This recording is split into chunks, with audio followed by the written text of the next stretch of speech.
Welcome to the Adventures of Alice and Bob, the podcast where we get root access to the people shaping the world of cybersecurity today and find out a little bit about their journey, the events that have shaped their career, and maybe look into some of the things that still keep them up at night.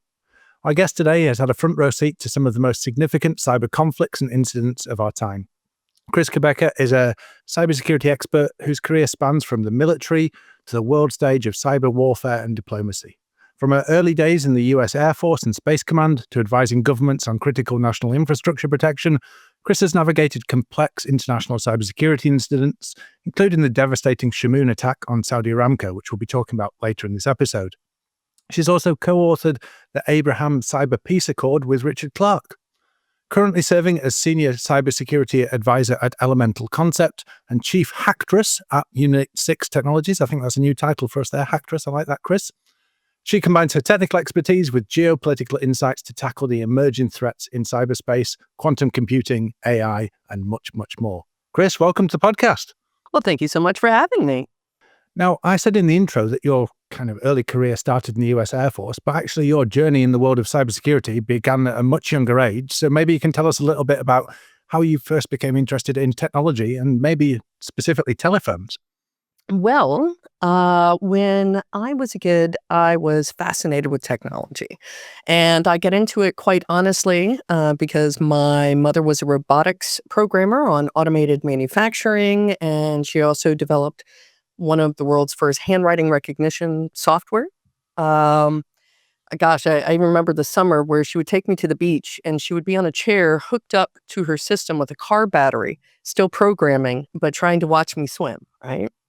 And many in my family have a background in NASA, the CIA, and the NSA. So I came around honestly. However, my middle school in the U.S. mainland had gotten a big grant for computers for our library, and I happened to take full advantage of it. And unfortunately, I was caught red-handed by the FBI because I had been in the Department of Justice and the FBI systems at the age of 10, I believe, at my library at school. So that was a different type of adventure, and I wasn't allowed to use computers until I was 18 years old. So going from that very early 10-year-old getting in trouble with computers being barred till you were 18, what technology were you able to interact with? You know, it sounds to me as someone whose whole family and world is around technology and programming and robotics there. How did you cope for those 8 years? Oh, a lot of learning about computer science and other fields in the library. I spent most of my time there. And dreaming about having a computer and having to take typewriting courses. And I gained this great advantage where I can text faster than most teenagers. Fantastic. So you learned all the skills around the edges. So when it came to the time you could get back on those computers, you were able to hit the ground running, so to speak. Yes. And with that, there were telephones. Now, telephones weren't technically considered a computer. So if I happened to read an issue of a magazine called 2600 and learned about phone phreaking or whistling to resell long distance phone calls, I could read about these things and actually touch a telephone. Fantastic. So the whole that was really interesting scene, actually, the whole phreaking, war dialing. You know, what were the fond memories of some of those early discoveries in that scene? Yeah. A lot of fond memories, such as discovering secret unlisted phone numbers of military installations or shocking somebody by directly dialing their telephone to a government agency or getting into different types of critical infrastructure. I was not, although I wish I had known about it at the time, but one of my friends, a couple of my friends are elevator hackers, and they like to direct dial the telephones in the elevators, the emergency telephones, kind of, freak people out and find those numbers. But that's the modern equivalent nowadays. That's fantastic. And you casually mentioned that a large number of your family are spies, scientists, NASA, all these connections. What do you think it is in particular about your family that drives this kind of interesting career trajectories? Well, Most of us are pretty good at mathematics, and we were taught from a rather early age. So, great example is I got a lot of help with my homework.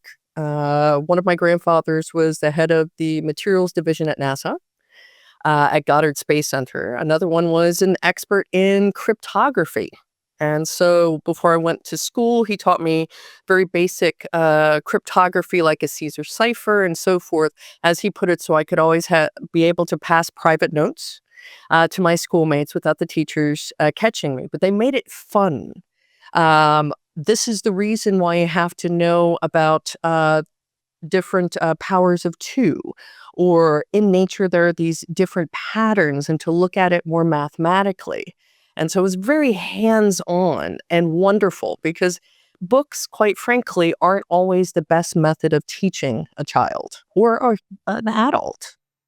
That's lovely that yeah, from that early age you're exposed to those concepts of some things that people often now don't even come across till university age or beyond. In terms of cryptography, in fact, some would argue that some of the things that people are learning in computer science now are so abstracted from those mathematical basics that that's where we have a real skills gap. So it's great that you were there at that early age. And when I was doing the research for this podcast, one of the things I noticed was that, and this seems possibly a family trait here, that you're always tackling really big things. It's never just the, I found this little web app for this small company. It's, you're dealing with nation state incident response, you're securing assets in space. And even in those early stages of your career, when you joined the Air Force at 18, you served in multiple capacities, including as a C5 loadmaster. So, that's again is something of huge scale. So maybe you could explain to listeners what a C5 is and what that early experience was like. Oh, wow. I was one of the first women ever permitted to be on a C5 as a loadmaster and enlisted air combat crew. So I was an aviator in air combat. And the loadmaster function at the time, we were called the flying calculator. And we were also the ground commander, which handled physical security, whilst the pilots handled the air. And we also used to joke that if it was a regular mission, by default, every C5 was issued with 3 parachutes, and there were 3 guns issued on each flight, basics. 2 with the loadmaster and 1 with the flight engineer that would be in the cockpit. And I sometimes would joke to a cocky pilot who was brand new, and I would remind him I had the gun and I was going to get the parachute if he screwed up. But it's amazing aircraft. It's still in service. It was first made in the 1960s. There's some amazing documentaries on the fantastic engineering that was done with it. It's 6 stories high from ground to the top of the tail. It can weigh 998,000 pounds during wartime, which is 500,000 tons. Now imagine this is the now third largest aircraft still in the world, and the largest aircraft in the U.S. Air Force's infantry. It's just, it's a fantastic bit of kit, and such a, at what you consider a relatively young age, such a huge level of responsibility there of joining, getting in that, as one of the first females doing that. What was their reaction like? Obviously, you had the gun to threaten people with, the parachutes you could take off them, but were people fairly receptive to your presence there, or was it a battle you had to fight through? So I might be a bit passive aggressive. So when I first entered my office, there were, of course, some gentlemen who were not very receptive. So I think they put up extra pictures of pinup ladies that were quite naked. So the next day, I bought a stack of Playgirl magazines and put them up in my area. And of course, they balked and said, "Oh, but we don't want to see that." And I go, "And you think I want to see that? Well, then why don't we make it, if we have to share this office, no nudes, right? Because I'm just going to bring more and I'm going to keep updating it." So it was quite challenging. And it was at times a bit frustrating and disheartening. In the media, many of the women in our positions were being disparaged, just like, unfortunately, in the U.S. media right now, when it comes to particular new terms and the way that women are and other minorities are being looked upon. So, yeah, I was hoping that this would have gone away, but it seems that misogyny in the military is like disco and keeps coming back. But we'll see if we can push forward, since a lot more militaries around the world are going rather gender neutral. I happen to live in the Netherlands, and our crown princess, the line is not passed only to males in the Netherlands. And she, I believe, just finished her compulsory military service. So it doesn't matter if you're a man or a woman. There are a lot more governments, especially in the Nordics and Northern Europe, that are either with that model or going towards that model. Absolutely. Maybe we need to start shipping some more Playgirl magazines out to them and see if we can redress that balance a little bit. Yes. So what was interesting as well is, you joined the Air Force there, you were working as the loadmaster, you had various other responsibilities, but you also found yourself working in Space Command. And that's something that people probably think of as a very recent thing when we're thinking of Space Force and things like that. But actually, these are concepts that have been around in the Air Force for quite some time. So talk to us a little bit about how you came to be working in Space Command and what that role looked like for you. Well, it was an amazing opportunity. Unfortunately, I'd been injured in the line of duty, so I could no longer fly. However, I could work in another role. And my role involved a few things, looking at the plans and implementations of various IT and telecommunications, also protecting something called the Command and Control, or C2 systems, which deals with intelligence and intelligence feeds. And also, I handled a lot to do with defense when it came to our telemetry data. And solar weather was of utmost importance. So this would be solar flares knocking out critical infrastructure in space, because we have enough difficulty managing critical infrastructure on Earth and legacy systems. How do you begin to think about protecting infrastructure in space, securing that, making it resilient? What were some of the things you were having to factor in there and think about? Well, some of the things to factor in were the direction of the plasma ejection material that would cause a solar storm. If our assets had enough time and thrust material to be able to use, the Earth is surrounded by a magnetosphere that protects us. And we can see that when you see the aurora borealis, when it's kind of stressed or it becomes electric, that's actually the magnetosphere lighting up. And many occasions, that's a solar storm that may be causing it. And so you try to see how best you can reposition your assets out of the way.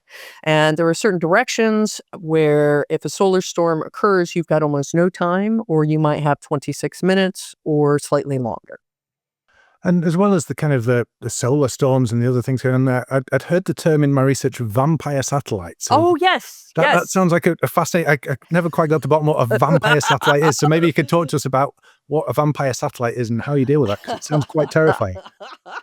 Well, there are a couple of ways you can think of for the term vampire satellite, but for me, I think of it more in terms of draining its energy and causing it to go into a death spiral and hit the South Pacific.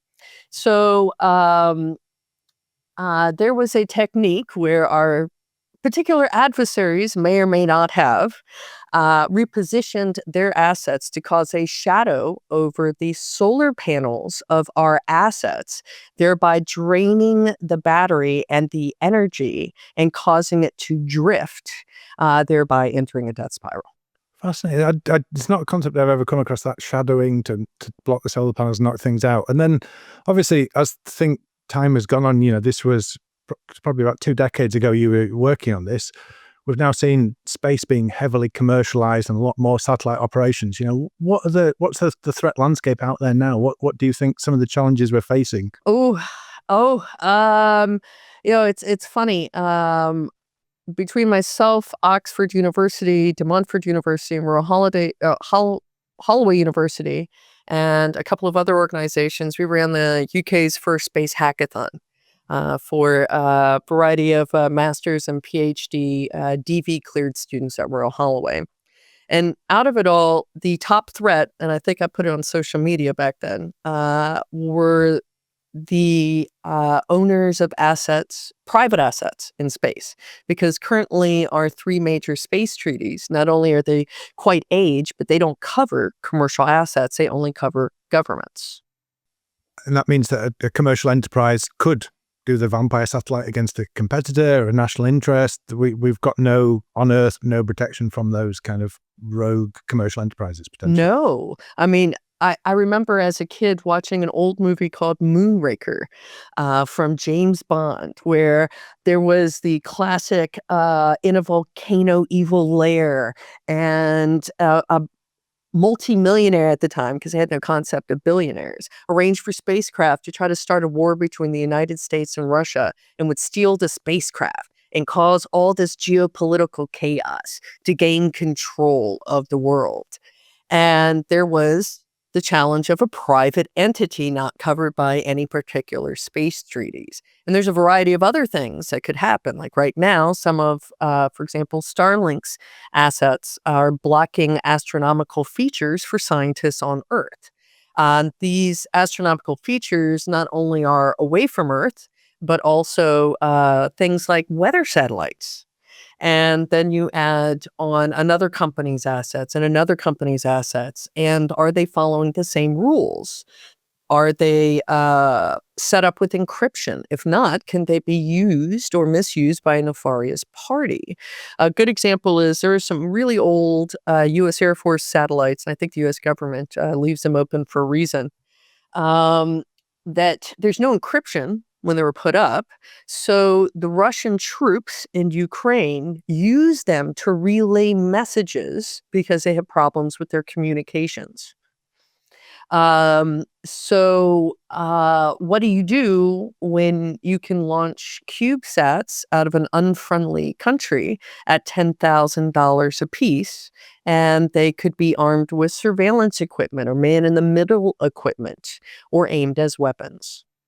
It's a truly fascinating thing. And just because those international laws don't apply to those commercial enterprises, and like you say, people can now crowdfund to launch microsatellites up there. It's all becoming very affordable. It's interesting to see how they might start to be utilized. Exactly. We've got the evil laugh, which I've heard you do on other podcasts fantastically well, actually, scarily well. So please stay on this side of the right, please.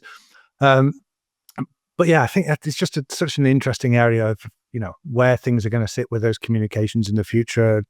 The basic thing of the old radio equipment being used as repeaters, but then more modern things, high-speed internet, remote locations, that's far harder to track than, my home dial-up connection through a physical phone line that someone connects up to my house.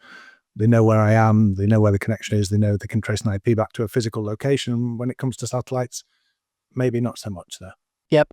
So we've talked about some of the big attacks there. You obviously cover a variety of things. I think one of my favorite quotes was that you hack in land, space, sea and air for the good of everyone, which is a great quote. So let's go to a land one for now. And one of the big ones that you're involved in, the Saudi Aramco Shamoon attack. So could you set the scene a little and how you came to be involved in responding to what was one of the most significant attacks in recent years? Well, it was a very interesting situation because I had been battling losing my house to a house fire just before the Saudi Aramco attack. So it was a bit difficult to get a hold of and was in the middle of trying to sort out a new job and so forth because my employer was suing me for attending a quote-unquote hacker conference and giving a talk called The Internet is for Porn in New York City, a couple of blocks away from where the song originated from, a Broadway show called Avenue Q. I get this call. I'm coming back from an interesting vacation, and I'm in Istanbul, and the guy on the other end is like, "Hi, I'm so-and-so, and I'm with Saudi Aramco. And we would like to know if you're interested in a position. We would like to recruit you, blah, da, da, da, da, da, da." And I'm like, well, that sounds great. However, I'm about to start a new job on Tuesday. And I think this was a Sunday. And he said, don't say no, just say maybe. So they asked me what my price is. I picked something out of the air, and I thought basically it was a scam call. My big focus was trying to get into the lounge after my quote unquote vacation was spent with the in laws, and my in laws hate me. So I just wanted booze at that point and didn't think that this could be a reality. So a couple of weeks later, I got a phone call back from the same man, and he said that they convened the board and they matched my price with 20% more. And with that, they wanted to do an in-person interview. And I go, I'm just starting a new job. And they said, well, we have really good coffee in the office. Come see us. Again, coffee, coffee, something in my genes as a Puerto Rican.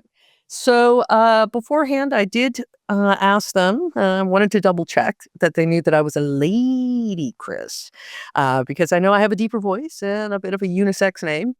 And they were like, yeah, yes, we know. So it was very interesting. It's a story of what happens when the world's most valuable company doesn't think that they're a target and don't have real security or any sort of intelligence. The country at the time didn't even have a national level computer emergency response team. So where do you go for all that? There were no security or even digital security courses in the entire country of Saudi Arabia. So it was hard to kind of grasp all the things that they needed to do, while at the same time not wrecking the world's economy by driving up oil prices massively. I mean, some people may remember from the incident at the time that it caused the impact of so many computer systems, and they decided to replace so many hard drives that, as well as the fluctuation in oil prices, there was a global spike in the price of hard drives, I believe, because they just went and bought all the hard drives they possibly could. Is that right? That's correct. That's correct. I call it the Aramco tax. If you had to buy a hard drive during that time period, you paid an additional tax. And what was your involvement in kind of getting that back under control? What were those initial, you've landed there, you've realized that there's a widespread problem here. There's the lack of experience and expertise potentially in the country. There's no national cert dealing with it. Like, how do you even start to pick through an incident of this scale? Ooh, on top of the people that they just randomly picked off of LinkedIn thinking that they were experts, that was also painful to sift through. So I had a lot of leeway with my contract. I put in a few stipulations, one of which that I could hire my team myself. All visas would be taken care of. Secondly, that each team member would get 20,000 euros, which was about 25,000 at the time, worth of technical training every year, because I did not want people trained on the last year's technology. And I think they quite understood that when I made comparisons between the fact that their physical compounds in Saudi have rocket launchers because they've come under attack. So here you were with this situation. So I got to hire basically everybody that I wanted to off of my A list, and use my extensive contacts to get additional assistance internationally and get good people, much better people than random LinkedIn search or overpriced contractors that didn't really understand what was going on. We've all faced that. It was a massive effort with multiple teams, as well as the IT teams, especially in Houston, Texas, for Aramco America. They were an incredible help. And what was the time frame from the incident to getting them back to a place where operations could resume normally, and then they were in a state where they were recovering at least? So I believe international business operations were finally reconnected during the second week of April 2013. And the incident occurred on August 11th, 2012. It's an impressive turnaround for an incident of that scale. Because again, people listening, I'm trying to struggle to remember the numbers myself. 85% of all computer systems, over 35,000 systems were lost. And anything basically Windows-based. And it was only by the grace of whatever that it also didn't take out all of the critical infrastructure inside Saudi Arabia. And that wasn't the only Saudi Arabian incident you helped out with. I believe you were also involved in a counterterrorism incident at one of the embassies as well. So again, yes. You don't do things by halves. You don't deal with small incidents. No. You deal with the big things out there. So talk to us a little bit about the embassy attack there. So, you know those days where you're so busy and you finally get a chance to eat lunch and you're eating some spinach salad and a very large man in a very nice suit comes up to you and you're like, basically, uh-oh, this cannot be good. Am I going to get walked out of this building for no reason? You never know. Or is, somebody died, And he's Did they like, find the Playgirl magazines? right, yeah. Or the fact that I may have been mining Bitcoins on their high-speed supercomputing system. Who knows? And so the guy says, "You've been summoned." And I go, "Oh, what's this about?" Uh-oh. And I've, probably spinach in my mouth. And he goes, "Oh, it's above my pay grade. The MD wants to see you, the managing director." And so it goes, "Listen, we have an incident at the Saudi Arabian embassy. We need to keep this as quiet as possible. Can you take, who you need to take?" And I go, "Oh, I'll pick this Dutch forensics guy who's absolute expert. Fantastic chap." We got in and there was a brand new IT guy at the embassy. He had just started, I don't know, 2 days before. There had been no handover. And the password for their email system was 123456. So it did not start out as a good day. No. And this poor man, this poor IT guy, of course, the ambassador at the time didn't quite understand, was not very pleased with this poor IT guy. It was the first time he'd travel outside of the country, first couple of days on the job. He doesn't know what to do. And then in the middle of it, we had collected some evidence to go through, but there had been some geopolitics between the Dutch and the Saudi Arabian governments. And so from then on, my Dutch forensics person was kicked out of the embassy, unfortunately. And so I was retained due to my citizenship. And at first we thought, oh, well, I think we've solved this. We've gone through stuff. We had a fix-it list. We had a whole big list of you shouldn't do this anymore, et cetera, et cetera. And we thought, all right, we think we have this handled. And then a couple of weeks later, the same guy at the same spinach salad. I'm like, uh-oh. And it turns out that, unfortunately, there's this organization that's quite international. They're like the diplomatic police called the Diplomatic Corps. And they had sent out an email to all of the back office email accounts of all of the embassies in The Hague, the Netherlands, which is like all the embassies, right? Even the Cuban embassy is there. I had a run-in with them, I don't know, a couple of months ago. And they go, "Hey, if anybody gets these weird emails asking for money, please contact us." And unfortunately, the attackers were still on the back end of the Saudi Arabian embassy's email. So they replied all, and they said, "Oh, we're so glad that we have your attention.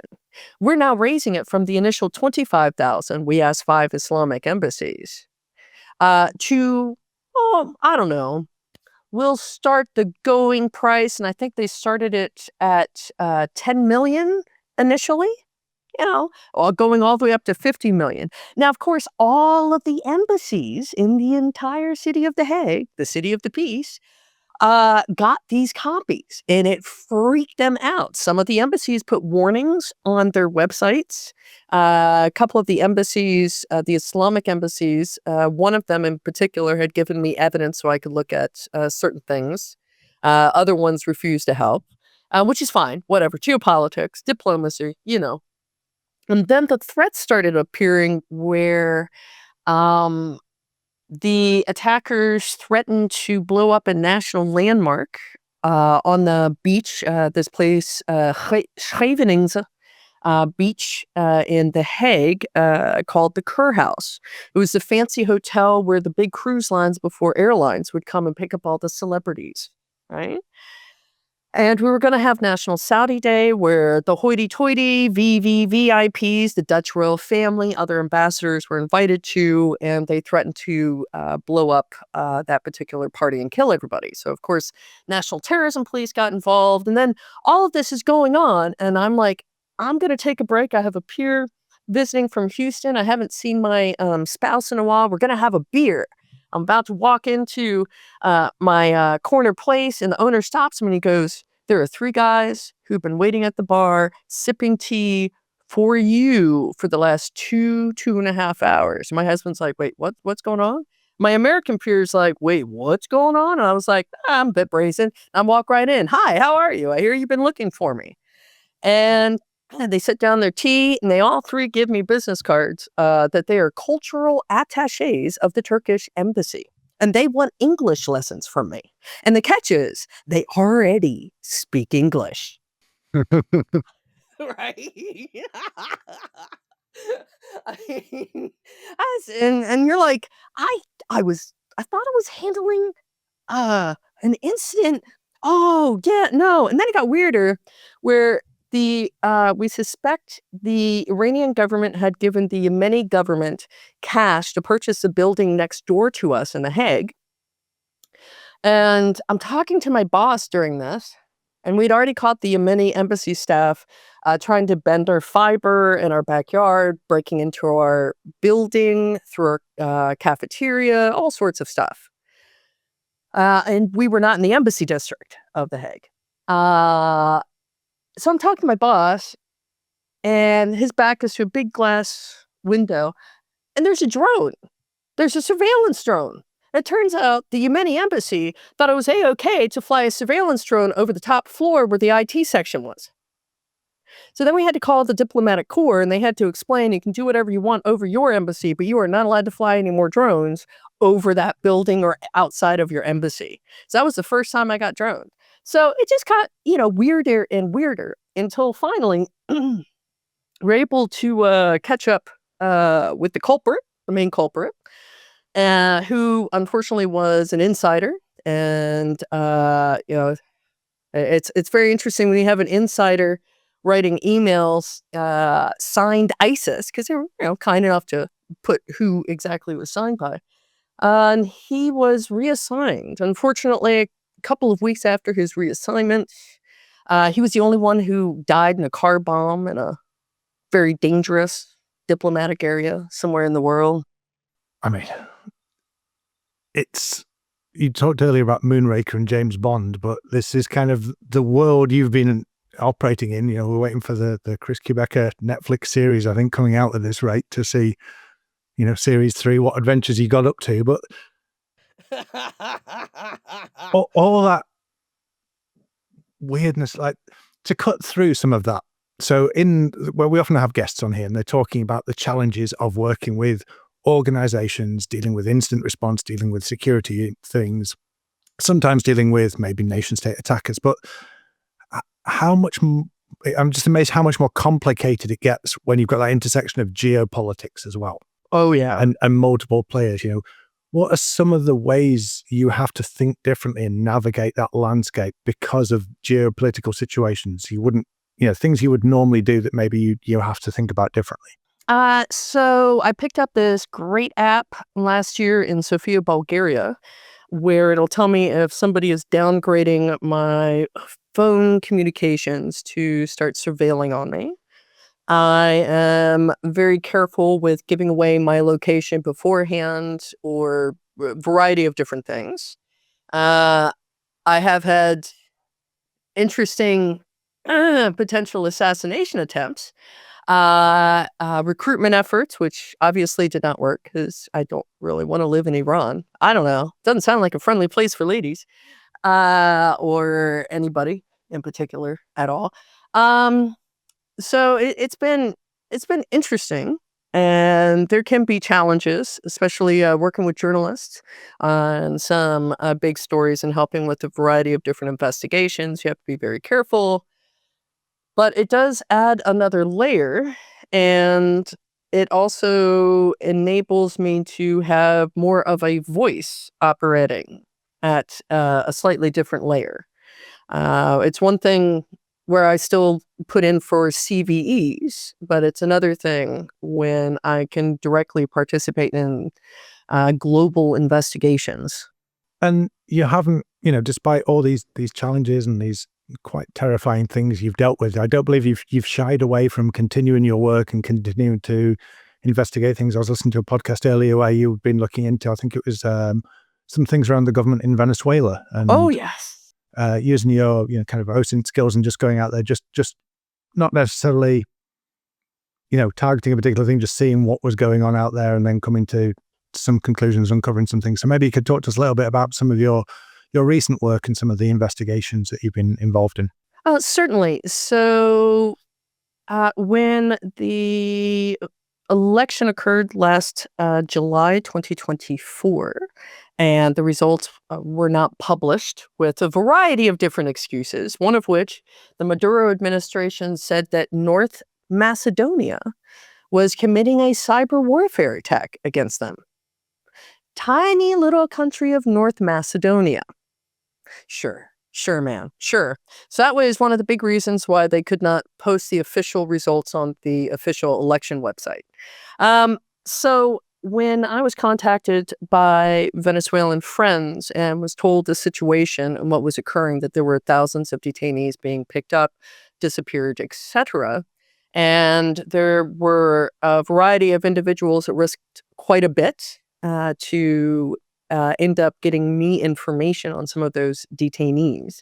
I started going through the data, not only to match up known prison sites versus Black torture sites, unfortunately, and to document any information I could, but also I noticed a bit of an anomaly that out of all of the people who had been detained, only 16 people listed next of kin.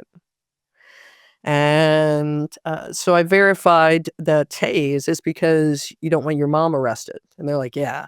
So you just put your mother-in-law.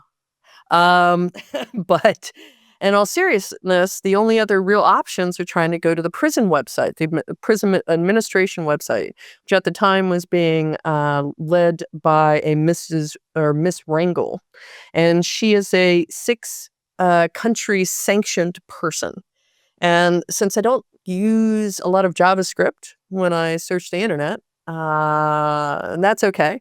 I went ahead and noticed that there were some scripts running. I looked at the HTML code and I noticed that there were Google Analytics and Google Tag Manager, which is for monetization, as well as a variety of different kind of privacy busting features, including geolocation. And I noted that Google had been busted doing the same thing back in 2022 with a company called RU Target, which was owned by Sibirsk Bank, which was a sanctioned entity. They were using the analytics to basically give away unpatriotic Ukrainians in occupied Ukraine to Russian Donetsk or Luhansk forces, which of course has ended terribly. And so Senator Warner at the time had written a very strongly worded letter saying, hey, Google, you can't do this stuff anymore. So since this was not a bug bounty where there is something to exploit, and I noted that there were a variety of other things that were going on with Google, such as a couple of apps that were in the App Store and the iPhone Store, which were basically spyware backed by both the Maduro administration in Venezuela and parts of the Panamanian government.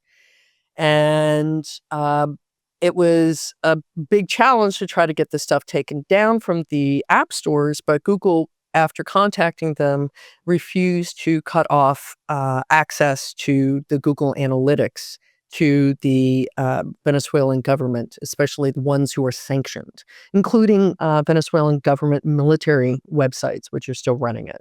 So the people there, they're deliberately not putting down family members listed as the next of kin, but then family members going to see where their loved ones have ended up, get tracked down because of the geolocation, IP intelligence marketing feeds that have been embedded into the very websites that they're trying to search for their loved ones on. And and these are the kind of things where people don't, people who aren't you maybe don't always join the dots of well, there's this Google script running on a web page, so what? We're so kind of used to it. And it takes that degree of joining the dots together there to start to see actually why would they need to monetize a government website listing detainees in a prison complex Right? to improve the user experience? Probably not so much there. No. And I did a full analysis of the code, and code doesn't lie, where it was picking up geolocation down to street level, and Google adamantly lied about it. So a U.S. English media company put out an article, free in Spanish, paywalled in English. Then we believe Google sent a letter to the editor. They took down the Spanish language one. And recently, whilst I was writing my newest book, they took down the English language version. So the journalist who wrote it actually resigned over the actions and the editor and censorship by Google. And I'm not sure. I'll take if I can mention, that's what drove me to write my newest book, How to Hack a Modern Dictatorship with AI: The Digital CIA OSS Sabotage Manual. Of how, for example, people stuck in working, government positions can start opening systems to allow others to get proof of the cartel states in Venezuela, be it from disable all firewall protections within any rule, turn off multi-factor authentication, turn off antivirus, how to do basic sabotage attacks against infrastructure, set up your own bots, do AI generation of memes, slogans, exploit code, phishing attacks, even creating very customized word lists depending on your target with AI, and doing the layout of the language tree of how to come up with very good word lists using generative AI, because AI is your friend for your enemy. In the UK, we have Haynes manuals for Yes. how to repair a car. And they're very popular things. And there's this famous thing, it tells you how to do all the stuff. And it says to put it back, it's just, you do everything the opposite. And that book very much sounds like most cybersecurity books. It's doing the exact opposite, to, instead of restrict systems, to open them up for Correct. other purposes. And I had a lot of collaboration also with a variety of different AI systems that I turned extremely evil to think of the evilest ways that they could help hack a dictatorship. There we go. Are there any other uses for the book beyond dictatorships? Well, it is illegal in Russia because of this picture, which happens to be the banned picture of Mr. Putin. But it also gives ideas on how to keep yourself safe, how to reverse engineer this, of how real attackers are using these types of things like AI-driven credential stuffing or getting around multi-factor authentication, and some of the ethics involved. It's also a way for people to understand with real-world examples of this is how much AI, generative AI, machine learning, etc., is now driving a variety of different cyber criminal activity all the way up to nation state. Well, that sounds like a fantastic read. I'm going to have to get myself a copy of that. Is that out now, or is that coming out soon? It is out now, finally, for There we 1 go. week. For 1 week, dictatorships will start to fall. Chris is on it for you. So before we run out of time here, I think we've covered land, air, and space. So we need to go to sea. So maybe you can tell us a little bit about how you found yourself hacking boats at some point. Oh, well. I think this was season 4 in your Netflix documentary. Yes. So it's very interesting. I found myself working with a particular college in the UK who had ties with a particular AI and space company who was focused a lot on maritime. And one of the things we're doing is using generative images to try to rebuild wake patterns to follow ghost ships when they were trying to do illicit trade. Be it for humans, for illegal seafood or arms, et cetera, et cetera. And so we're trying to trace them. And that was one of my kind of, goals and hobbies. And in the meantime, we had been asked if it was possible to hack a boat. perhaps a military vessel. And so, since it was a rather unique set of talents, especially with team, I was able to put in the contract certain stipulations that we could use a meme, which had a cat reading a newspaper that said I should steal a boat. That once we stole the boat, that we could put on eye patches, and one particular person could say, look at me, I am the captain now." And it's really interesting that it's been probably 10 years since that happened, maybe 11 years, something like that. And there are now 3 ships daily on average that are hacked in the Middle East right now. So when it comes to hacking a vessel, these attacks that are happening in the Middle East, what are hackers able to gain by hacking a boat? So a boat is like a ginormous IoT system. The newer the boat, probably the more holes are possible.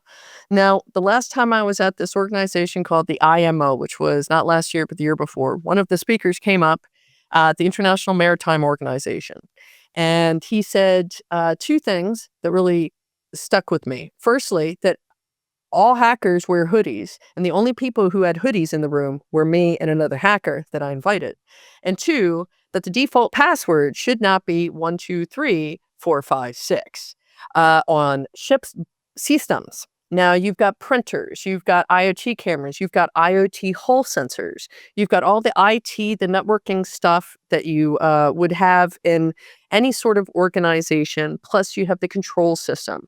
And many times with the navigation, you now have a navigational display, and most of the ship steering, especially on the newer ships, are run over this civilian GPS system, where the captain is there just in case. Now, the civilian GPS system, going back to another James Bond movie, was shown to be easily susceptible to a variety of different exploits and cryptographic attacks. And that's absolutely true on the civilian portion.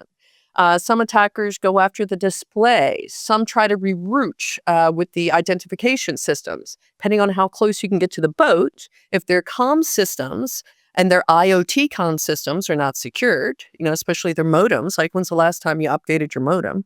Now imagine that on a ship, right? And then a Houthi can just ride on up in a little ship with some hacking gear, jam the GPS with something that costs less than 300 quid to build with the antennas, and bada bing, bada boom, you have yourself an oil tanker.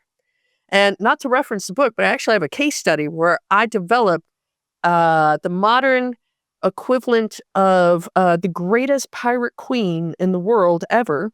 In the 19th century, she had the largest fleet of ships ever known to a person, over 60,000 ships. She was so powerful, she forced the Chinese and the British to sign a treaty to her so she could retire to her own private island. And I modernized her, putting in business logic, local laws, information about emergency services, different hacking and exploits geared towards maritime. And I put it all together to, of course, make an AI hacking pirate queen, which can determine and, by the way, track maritime and determine the best location and the highest ROI, the team members, the equipment, etc., to start taking over the ship, both physically and electronically, and also the option of putting in known crew defense systems as well. Wow. I mean, are people taking this seriously in the maritime industry? Are the defenses being made, or is it just a case with some of the early things you've dealt with, like the Saudi Aramco originally, where people just don't think it's going to happen to them? So Singapore has its own cybersecurity maritime of excellence. They obviously both have the money and the drive. Saudi Arabia is hopefully starting to really set theirs up. UAE is starting to set up 2. I think they already have 1. It's kind of slow because there are so many private ship operators, and they don't always maintain their fleet, much less are they worrying about IT, especially when there's also a question of what's going to be the future fuel, and do they need to save all their money for that, or should they be cyber securing their ships when they have to retrofit all this stuff? but it is very problematic. And the last 2 years now, the IMO in London at their headquarters have had a cybersecurity symposium. So things are moving forward. So this brings us probably on to that final topic, really, which is cyber warfare. This is a term that people get very excited around. It gets bandied around in the media, age of rising geopolitical tensions, things like you highlighted there, being able to hijack ships, cause damage. I mean, just in between where probably you are and I am recently, there's been a major shipping disaster where two ships have collided without any hacking. That is something that could be seen time and time again. So when it comes to the term cyber warfare, what does that term mean to you, for a start? So to me, you don't necessarily have to be at war to be the victim of cyber warfare. And it doesn't always have to precipitate physical warfare. And I had thought about that and voiced my opinion on that years ago, but I wasn't taken as seriously as I am now. So it could be something similar to the Black Energy attacks of 2014 that hit part of the Ukrainian rail system and electric grid and tax software. Or it could be as insidious as psychological malware and affecting via social media algorithms an election of a NATO ally. It could be wide-ranging. It could, for example, one of my favorites, but one of the saddest ones was in 2022. I found myself in Moldova and Transnistria after Ukraine for a variety of reasons. We'll just put it that way. And the largest vineyard or winery in Moldova, and wine is a serious business in Moldova, Krikova winery, they were not too pleased with what was going on in Ukraine, so they auctioned off for Ukraine, Putin's private reserve of wine that they had been holding in Moldova. So suddenly they came under massive attacks. The poorest country in Europe, cybersecurity, what is that at the time? Their government was in transition, going from a pro-Russian one to a pro-EU one, but that government, Sandu, had not come into power yet. And the previous administration had dismantled the computer emergency response team and said, we don't need this. Russia would never attack us. And basically tried to obliterate the economy of little Moldova. And it was very frightening to be there and to witness it after witnessing things like the Ukrainian State Border Guard wiper virus attack that hit and affected all of the refugees, including myself, in the early days of the escalation. And that was, during the war, and then also causing a humanitarian crisis with digital attacks. So it's been nonstop all across Europe. And one of the things that we often focus on is that defensive capabilities. The ransomware was deployed, the attack happened, the infrastructure was taken out. And a lot of governments, around Europe are talking about improving their military, they're investing more in defensive measures. And cybersecurity isn't some strange zero-sum game where you just hack each other back until all the lights are off. So what do you think is the key to a nation actually thinking about digital resiliency as a whole? Are there some key things that people are doing right or maybe aren't doing right? One of the things I think that they are doing right is, if they can, especially countries, are recognizing the need. Now, unfortunately, not all countries do. We have geopolitics, but then we have local politics, and then we have ministers who have never turned on a laptop. So those are some of the challenges that we already have to deal with. And there are ways that we can improve this. And one of the biggest ways I can see improvement is collaboration and solidarity. So, for example, I am a big believer that right now, digitally, the UK and the European Union should be getting together and collaborating because they have a very, very similar threat profile and the need. And unfortunately, at this time, the United States is no longer there for rapid action teams to be deployed globally. I was in the middle of trying to get one deployed to a particular EU country when the new administration came in, and so the entire thing was canceled. So we need to build that capability ourselves, and we need to also, if we can't be friends in real life, at least we should be friends digitally, because we are so interconnected with our electric grid, with our internet, etc. If France's electric grid goes, then the tea time peak at 6 p.m. in the UK, you won't have that flush of electricity. So we're all in this together. Absolutely. That interconnected nature, I think it's just, again, it's a bit like the Moldovan thing where people started dismantling things thinking it'll never happen. It's fine now. Everything's settled now. And, that's a lesson we're learning the very hard way across the globe, I think, at the moment, that things do change and things might surprise you there.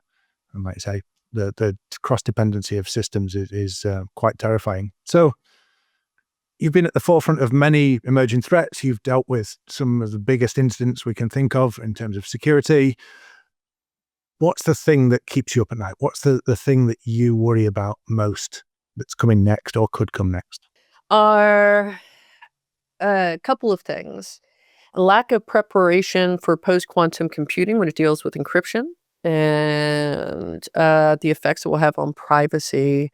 But also the big effect it will have between countries that have and countries that do not have. We already see this humongous digital divide. If you want 5G in your country, you either have Ericsson, Nokia, etc. Money, or you're most of Africa and you have Huawei money, because you actually need to roll out these services to your modern either democracy, dictatorship, or your residents.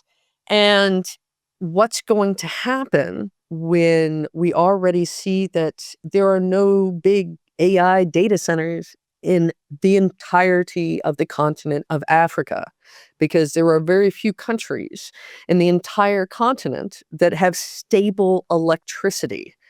South Africa is famous for the term load shedding, which is you're lucky if you get 8 hours a day in the capital city. So how can you do anything when it comes to running emerging tech like generative AI, et cetera, or have a data center or have resiliency, much less take a look at doing research in the quantum computing space? And it's just going to get worse if we don't do a bit of tech diplomacy for the countries that still have some sort of foreign policy. I think that emerging tech absolutely needs to be included in foreign policy to avoid this.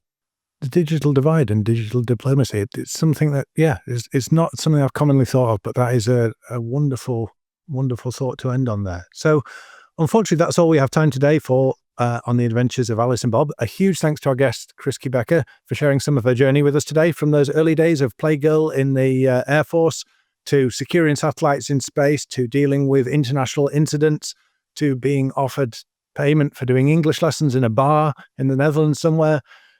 All these kind of things will, I'm sure, be on her Netflix series at some point in the future. So thank you for sharing some of your journey. I'm sure there's plenty more stories, so we'd love to have you back on at some point to share a few more of those. As always, thanks to our super producer, Jesse, and the team at Beyond Trust who make this podcast happen. I'm James Maud, and this has been Adventures of Alice and Chris. Thank you so much. Thank you for listening to the Adventures of Alice and Bob. Do you have any stories from the cybersecurity trenches that would make our listeners' jaws drop? If so, we would love to have you on the podcast. Maybe you faced down a ransomware attack with nothing but coffee and determination, discovered a breach in the most unexpected way, or had a pen test go horribly wrong. Whatever your tale, funny, harrowing, or just plain wild, we want to feature you on the show. To share your cybersecurity war stories, email us at booking@merchantsmedia.com.